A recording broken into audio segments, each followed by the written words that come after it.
And then because putting realism into the debate, being very clear with people, including institutional shareholders, so that then they know what they have to do. I would just like if the board could clarify, particularly as you said, Sky scenario isn't necessarily what you would consider the most desirable or necessarily the only pathway.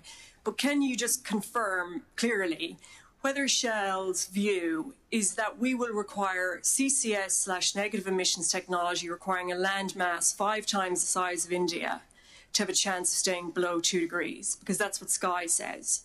So if that's the position of the board, it would be great to be really honest, really clear, so that the institutional shareholders managing trillions of dollars of people's savings know exactly what they have to do as shareholders. Thank you.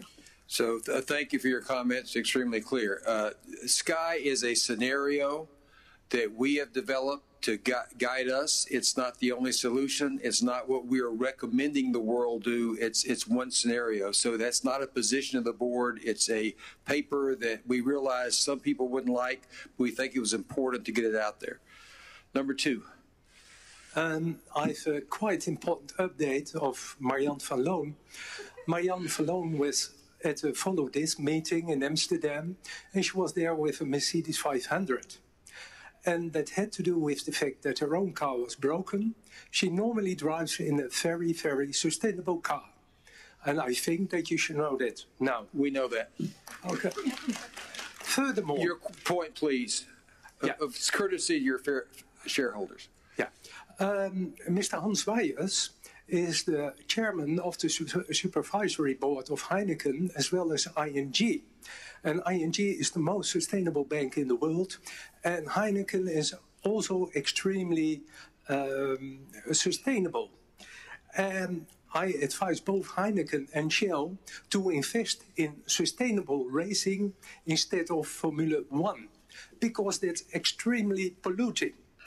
A nice example is the new James Bond film, movie, Shatterhand. Would you please get to your point? My point is, there will be probably Heineken Zero, as well as very sustainable cars.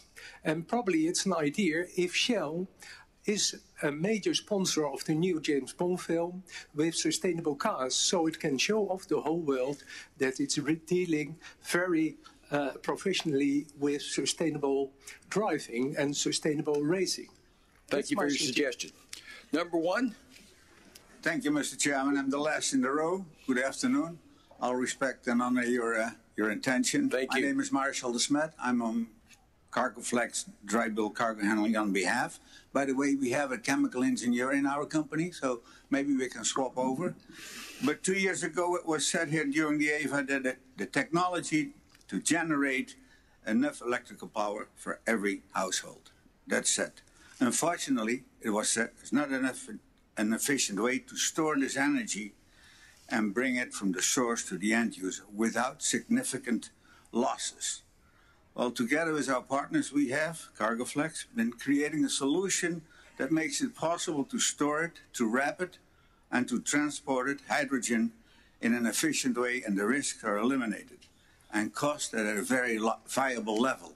Could we speak about that? Because sure. It's very important. If we can move on, we can speak later. I'll guarantee you. I'll be fast. Thank you so much. Thank you so much. And complimenting you for your leadership here.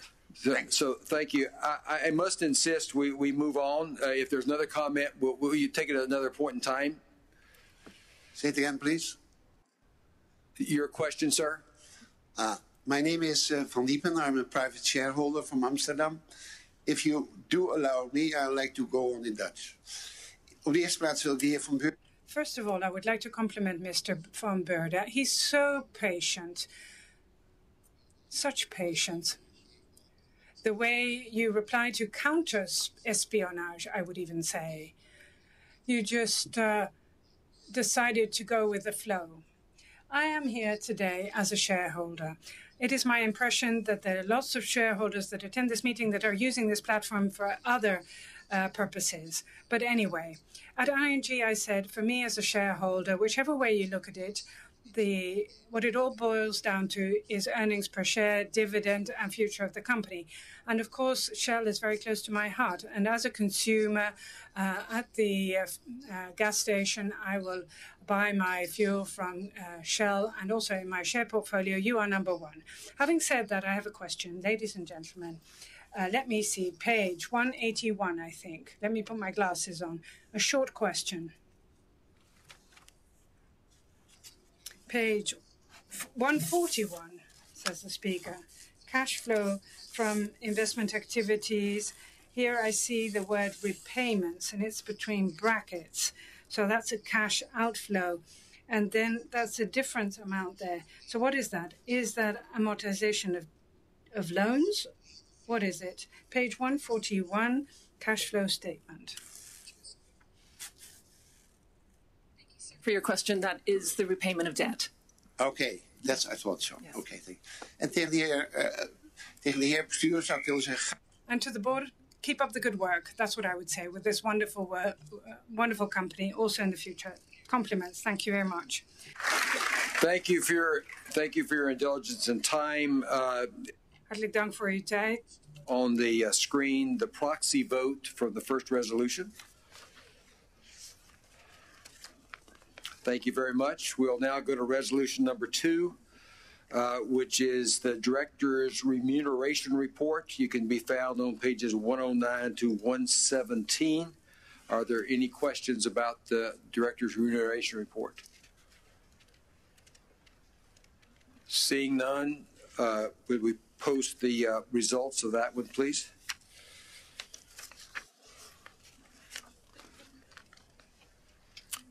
Resolution number 3 is appointment of Ann Godby here as the director of the company. We're delighted to announce that we announced last March Ann's nomination. Ann is with us today. Ann, would you please stand in the first row? Thank you so much. Let's welcome her to the board.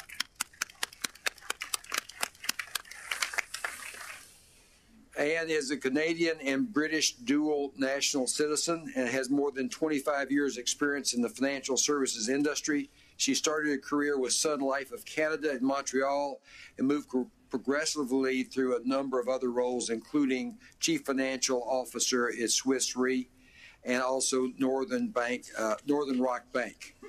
She is a non-executive director at several other companies, and we're very pleased she is standing for our election today. Can we see the questions on Ann's appointment? Can we see the result of her vote? Thank you very much.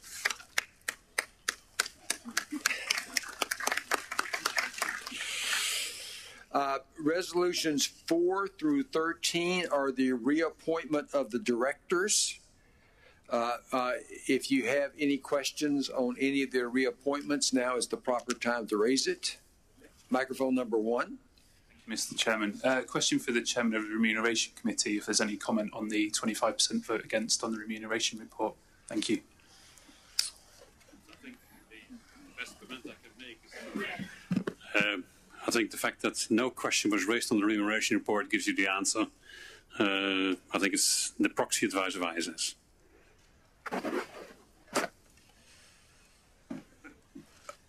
That's a little bit too short and convenient. Can we have a bit of a more fulsome response, please? There must be a reason, because it's very unusual to get to 25%.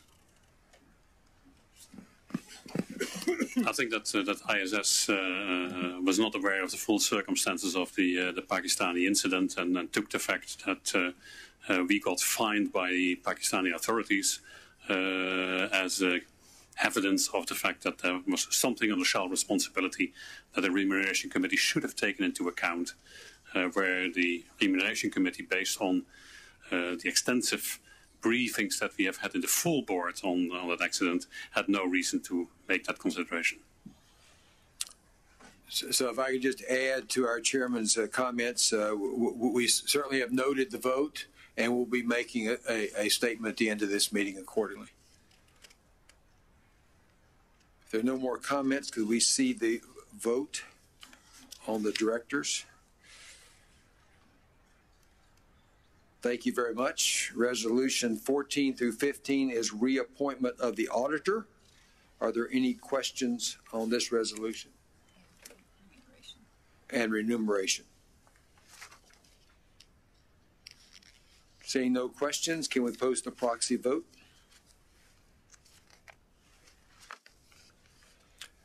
Resolution 16 is the authority to allot shares. This is necessary under the UK Companies Act. It's a normal resolution we approve every year. Are there any questions on that resolution? Seeing none, can we post the vote, please?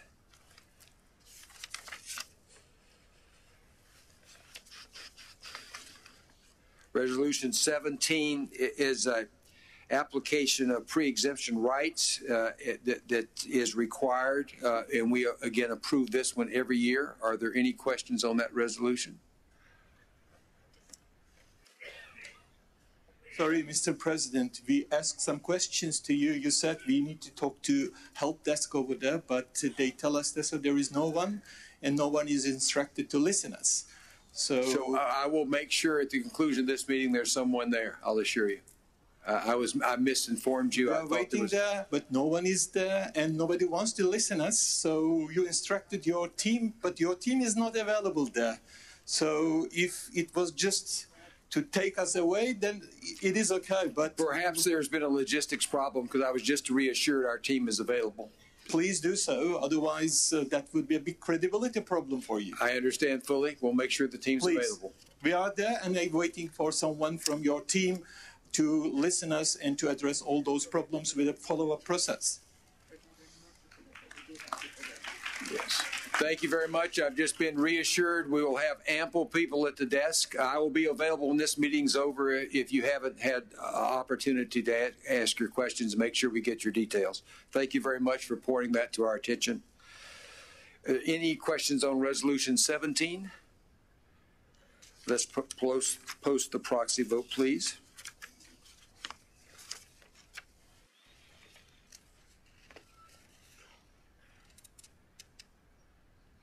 Resolution 18, authority to repurchase our own shares. Any questions? Post the proxy vote, please. Resolution 19, which is the shareholder resolution, and we'd like to give Mr. Van Baal an opportunity to speak and present his resolution.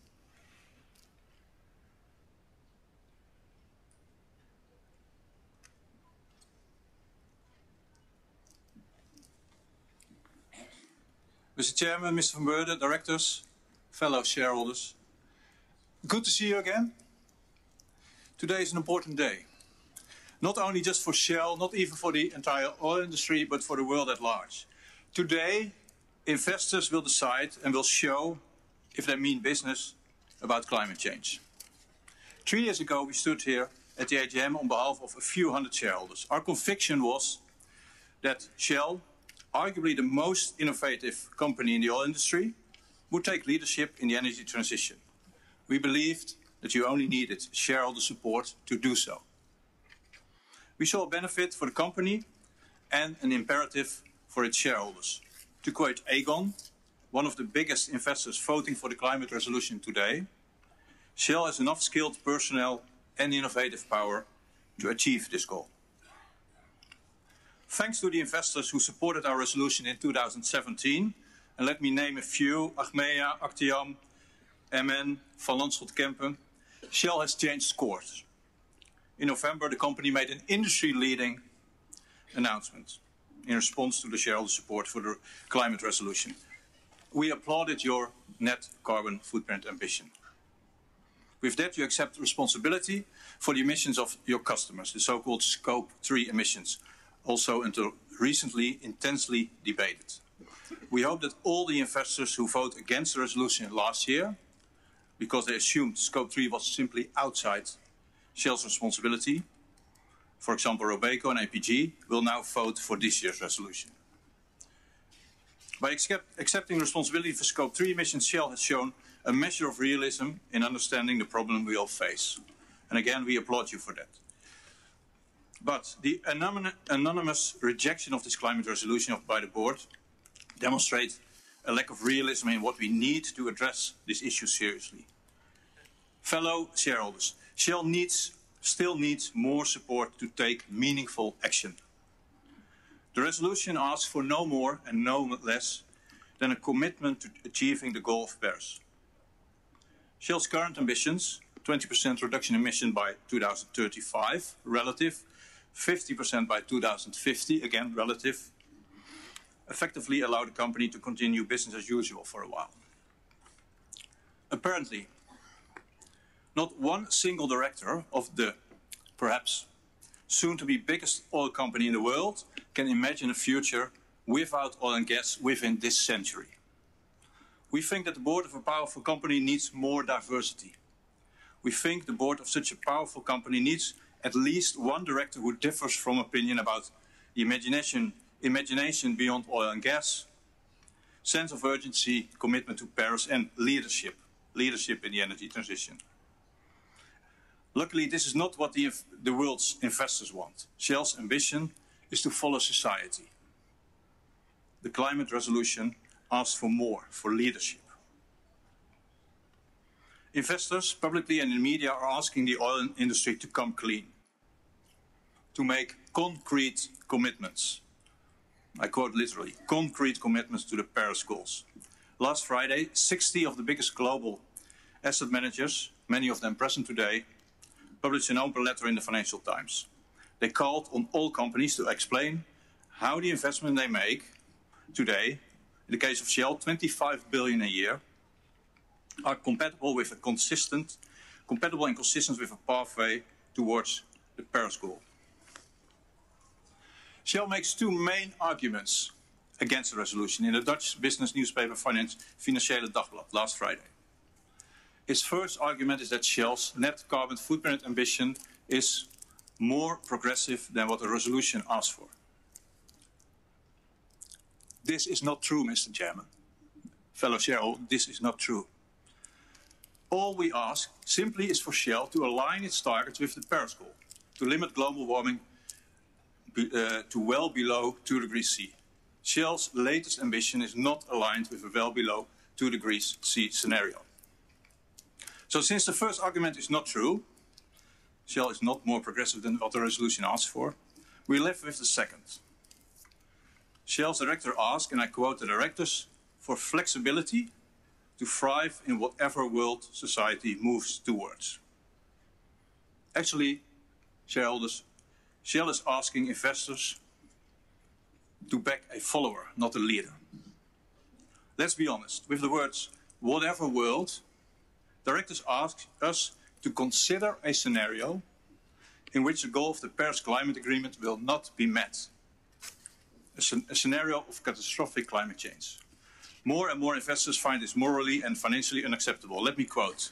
Aegon says, we consider it very important that the goals of the Paris are actually achieved in the interests of both the society and of our clients. It is important that the investments that we make with their pension money are free of climate risks. Actium says, we support this resolution because Shell has not yet set out any specific goals to make the transition from fossil fuels to renewable energy as short as possible. And finally, the Church of England. The position we take in supporting the Follow This resolution is based on our belief that we need targets across the whole oil and gas sector and not just at Shell. Shareholders, board, whatever happens today, investors are sending a clear signal to Shell and to all oil and gas companies that their owners will not accept an ambition just to halve, in relative terms, the carbon footprint by 2050. We've heard Matt Crossman from the IIGCC, for example. 8 trillion worth of asset owners want targets. Beyond any room for doubt, the world's most important investors have asked for concrete commitments on a pathway to the Paris goal. Mr. Chairman, Mr. Van Beurden, directors and shareholders. Today, investors will show if they prefer Shell's flexible whatever world whatever world society moves towards, or a world that takes action to limit global warming to well below 2 degrees. A world where all companies set meaningful climate targets, especially oil majors. Because oil majors, they have the resources and the brainpower to make or break the Paris Agreement. I would like to end with what we said in 2015, in 2016, and 2017. You have our support.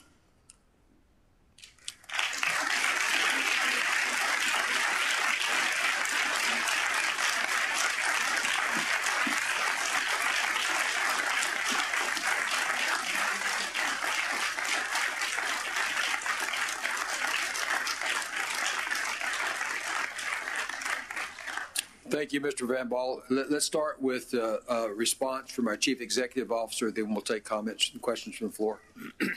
Thank you, Mr. Van Baal, for coming. As you heard me say earlier before, your board unanimously recommends against the vote today.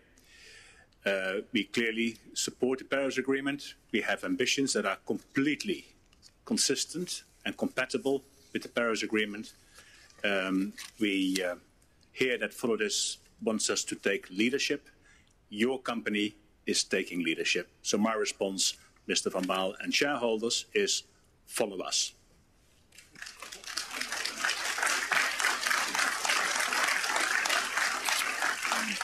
Allow me one response to that.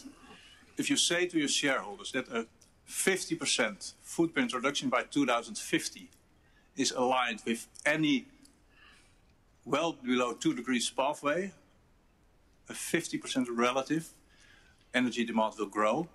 If you say that's well below a 2 degree pathway, you're misleading your shareholders.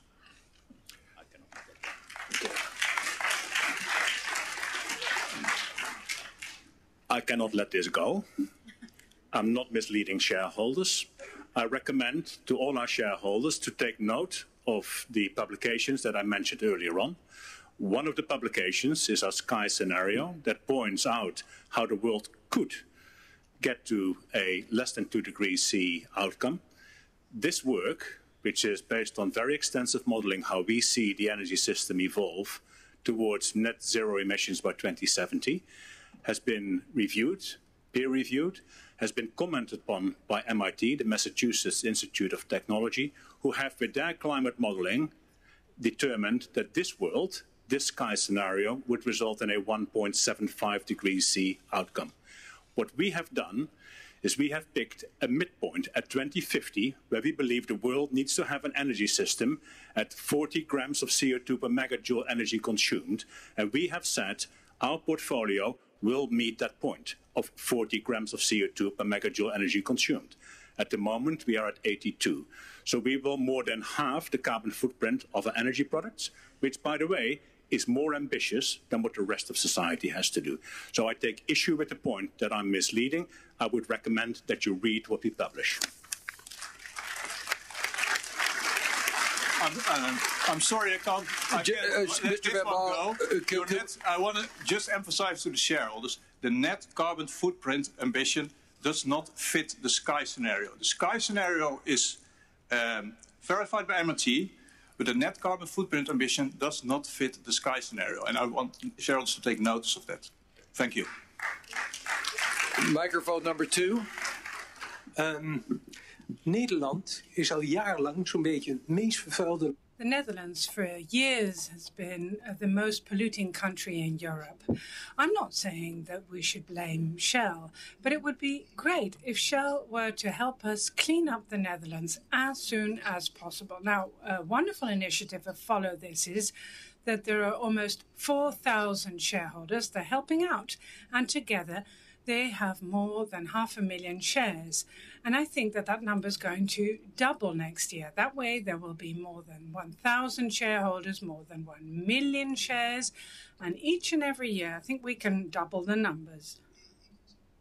I was in Manila, and there was this wonderful billboard of Shell that says that it's helping protect the coral reefs there. But I went downtown. There were 20 million inhabitants. The river is super polluted there. The entire city is covered in smog. There are 20 million people that live there, 19.5 of them in extreme poverty. And there are Chinese there that close off the center. They are building shopping malls and 9 hotels with casinos. That's what's going on in the world. Left, right, and center, mega cities that are super polluting. Now, of course, Shell's not to blame for that, but Shell can help, and Follow This can help as well. So I think it's a good thing if this next year we pool forces and to start, we concentrate on the Netherlands and clean the Netherlands up and then the rest of the world. Thank you. Microphone number 1. Good afternoon. My name is Michiel van Es. I work at Robeco. And today I do not only speak on behalf of Robeco, but I also speak on behalf of Achmea Investment Management, Actiam, Aegon Investment Management, APG, ERAF, Menzies, MN, BGGM, NN Group, Rabobank Pension Fund, SBF Beheer, TKP Investments, and Van Lanschot Kempen. Over the last couple of years, we, as long-term investors, have discussed Shell's role in the energy transition and the company's impact on climate change on numerous occasions. This has occurred both here at the AGM in previous years, but also in direct conversations with non-executives and management. As long-term investors, we are convinced that Shell should prepare for the energy transition, a belief that we know Shell shares with us, based on conversations we had with the company. We also believe that Shell has an important role to play in the road towards a below 2 degree scenario as adopted in the Paris Climate Agreement. Still, the resolution before us presents us with a very difficult choice. Our stance on this important topic is impossible to explain with a simple yes or no response to this resolution. Therefore, I take this opportunity to explain our positions towards the role and responsibilities of Shell in the energy transition. Shell has announced its ambition last November, and it has supported it with several scenarios, including the Sky scenario. We are convinced that the climate ambition presented by Shell is leading within the industry. We therefore believe that Shell deserves credit for its ambition. Shell has also committed to the TCFD initiative as one of the first major companies in the oil and gas sector. Although similar in spirit, there are differences in Shell's ambition as presented in November and the resolution as filed by Follow This. I'll name some of the most important considerations. The difference between a target and an ambition, the validity of the assumptions behind scenario analysis, the legal implications of setting targets via shareholder resolution, the degree of accountability for management, and whether or not Shell should be setting an absolute or an intensity target. We've made our decisions by weighing these different topics carefully.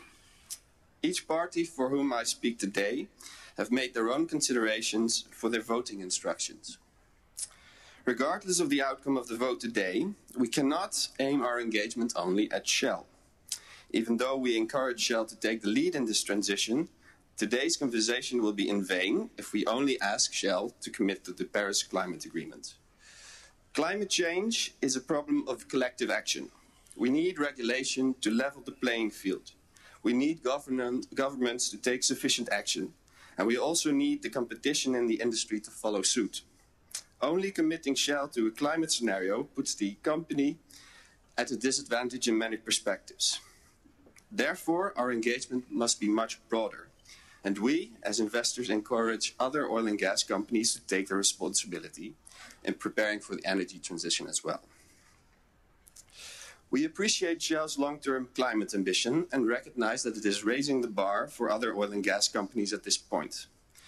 Still, it is of key importance that there is a sense of urgency and a high degree of accountability in the implementation of your ambition. This is the main message that I would like to share with you today. Shell's climate ambition allows for inertia in the coming years. We understand that this is a long-term journey, but the implementation of a long-term plan needs to start today. We call upon Shell to start moving and take accountability for its plan, also in the short and mid-term. Shell can do this by explaining the attempted progress of the climate ambition step by step. Including the ambitions into management KPIs is another way to create more accountability for the plan, specifically by inclusion in a long-term incentive plan. We would appreciate your comment on this goal. Finally, we would like to thank the management and the board of Shell for your transparency and accessibility over the last period in our dialogue around the climate ambition and follow this resolution. We look forward to continue this constructive dialogue on the implementation of Shell's climate ambition in the coming years.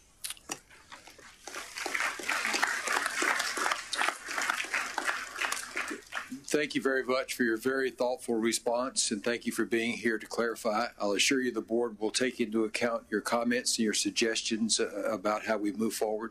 We know it will evolve, and the input's very much appreciated. Thank you. Number 2. Good afternoon, Mr. Chairman. My name is Lucian Peplenbos from APG Asset Management, and I address you today on behalf of our clients, including ABP, and 4.5 million pension participants.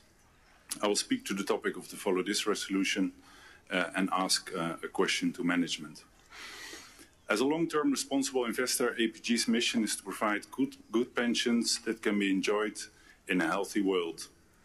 Keeping the world temperature increase under 2 degrees is critical for that mission. Therefore, from all companies we invest in, we expect serious ambition and commitment to achieve the Paris Climate Accord. In November 2017, Shell announced its carbon emission. APG and our clients welcome the scope of that ambition, with Shell taking responsibility for Scope 3 emissions and those of external suppliers. We and our clients also welcome how your strategy recognizes the systemic nature of the energy transition and the dependencies on actions by others. We believe the Follow This resolution fails to recognize the systemic nature of the energy transition, requiring a single company to set quantitative targets for 2050 now opens the risk of pushing that company to make investments regardless of ability and regardless of market and policy circumstances.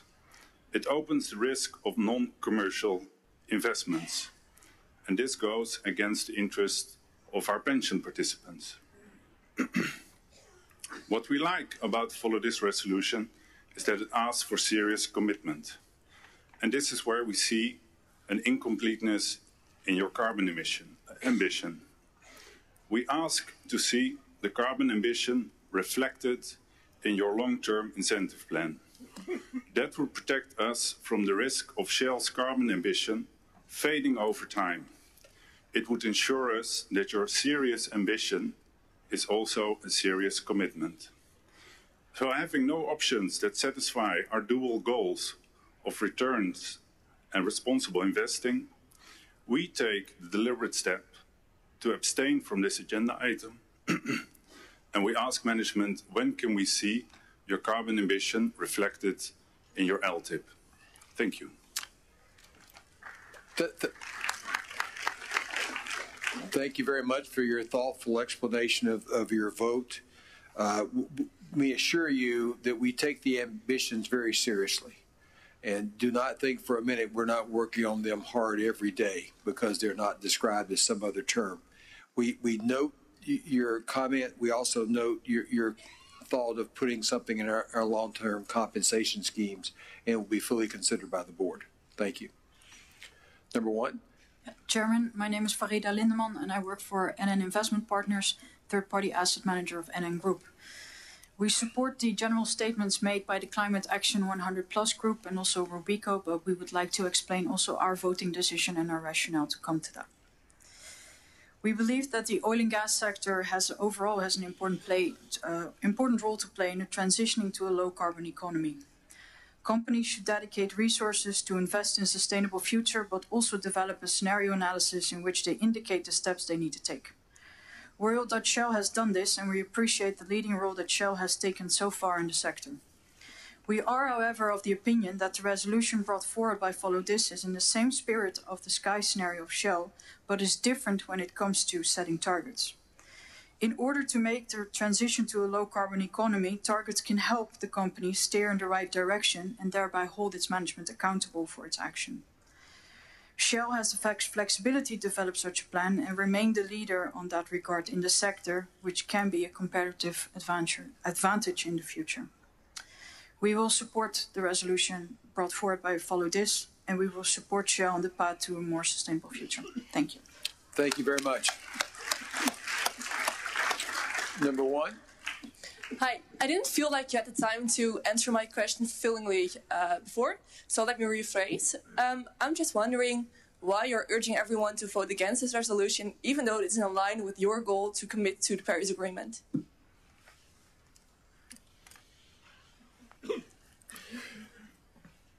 There is a number of things that are real differences between what has been put forward and what our ambition is. We've pointed it out in about 2 pages of explanation as part of the notice of meeting. I can again reiterate some of the points in there.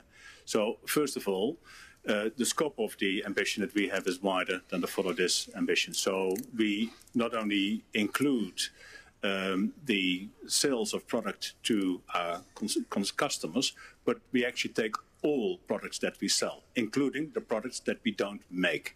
So just again, to bear in mind, we produce roughly 1.9 million tons, million barrels of oil per day, but we sell at pumps around the world over 6. Our ambition is related to the 6, not to the 1.9. That's a very important distinction. So that's number one. Number two is we believe that we need to have a certain degree of flexibility to deal with unforeseen circumstances. As society will move in ways that is very hard to predict, we will have to have the flexibility to adjust our ambition going forward. Indeed, that can indeed also mean if society takes a different pathway, that we have to take a different pathway. We cannot be out of sync with society. As been said by one of the previous speakers, if society decides not to want to have biofuels, we cannot have targets on biofuels. If society does not want certain outcomes in terms of regulation, we cannot have relied upon this for the targets that we have set. And we believe coming back every time that we need to adjust the targets, to ask for 75% of our shareholders to vote with us on changing targets is not a sensible way of going forward. We take our ambitions very seriously and we follow up on them. We will take into account all the aspects that have been brought up today, including how can you incentivize practically the organization to do the right thing. We will take that into account as well. We will report back to you on an annual basis. Don't think that I'm going to sit here next year and just say, well, it was only an ambition, so we didn't take it serious. And so for practical reasons that I just mentioned, we believe that the leadership that we take, which is genuine leadership in society, is the right way to go. And if you would agree on Scope 3 emissions, and if you would incorporate the flexibility argument, would you consider voting for the resolution or not? That's not on the ballot today. Okay, thank you. Number one. Hi. I would like to notify... Ja, naam alstublieft. Nicholas. Polen is mijn naam. En ik werk ook in samenwerking met Follow This en ik wil graag een opmerking plaatsen met betrekking tot een discussie die zojuist heeft plaatsgevonden. Ik wil aan de aandeelhouders vertellen dat het Sky-scenario een energietoename van 41% voorspelt voor 2050. a decrease in greenhouse gases of 46%. That would very simply result in a carbon intensity decrease of 61%. I'm not asking you to comment on this specific calculation, but you can understand the confusion I have. So I would like to ask you if you can make your calculations and your reasoning more transparent, because I've read your Sky scenario and I've read your energy transition proposal, but these calculations aren't transparent in those reports. Thank you for your comment. I've personally reviewed both reports, and I believe they're very accurate, but there could be disagreements. Thank you for your comments.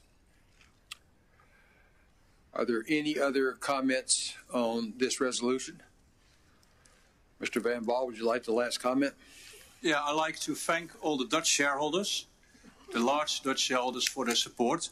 As it looks now, of the 10 biggest asset owners in the Netherlands, who are the best informed about Shell and who are the closest to Shell, nobody voted against the resolution. 7 voted for, 2 abstained, and 1 I don't know yet. So please, for all the shareholders around the world, the Dutch shareholders only are part of Shell's ownership, but the Dutch shareholders really want you to set concrete targets.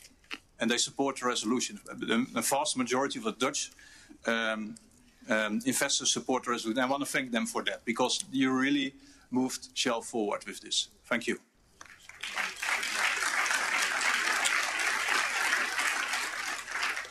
Thank you. Let's see the proxy vote on this resolution. We are now moving toward the end of our meeting.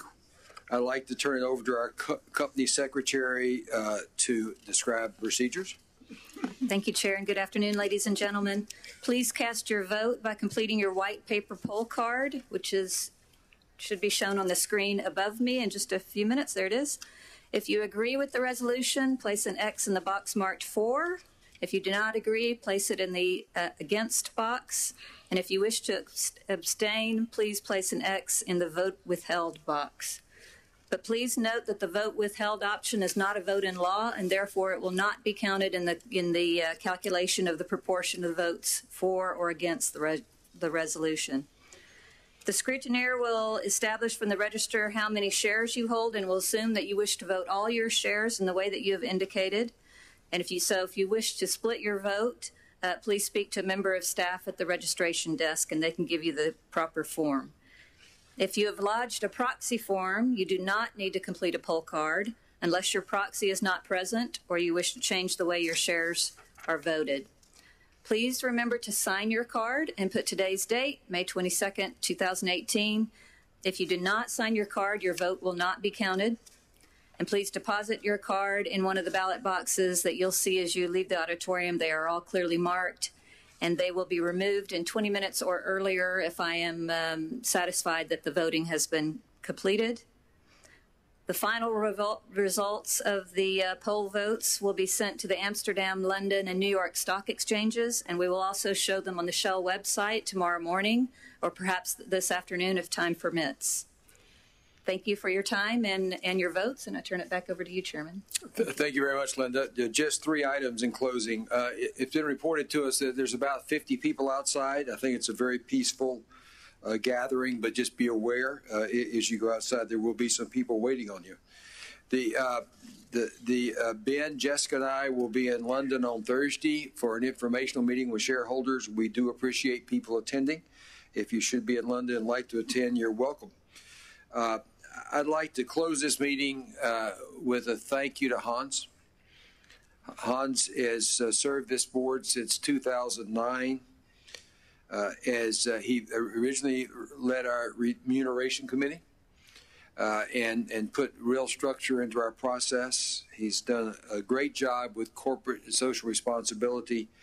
And as deputy chair and senior independent director, he's been a great help to me in understanding particularly what's unique about the Netherlands and how an American can possibly, make a contribution here. And it has been outstanding working with you. We know him from a board as a very pragmatic, incisive leader, asks great questions at our board meetings, but is still a great guy to be around. He challenges us on productivity with a very warm, well-timed sense of humor, I might add. And his debates have been very valuable to us, and we hope you won't get too far away, Hans. Would you join me in thanking Hans for his service?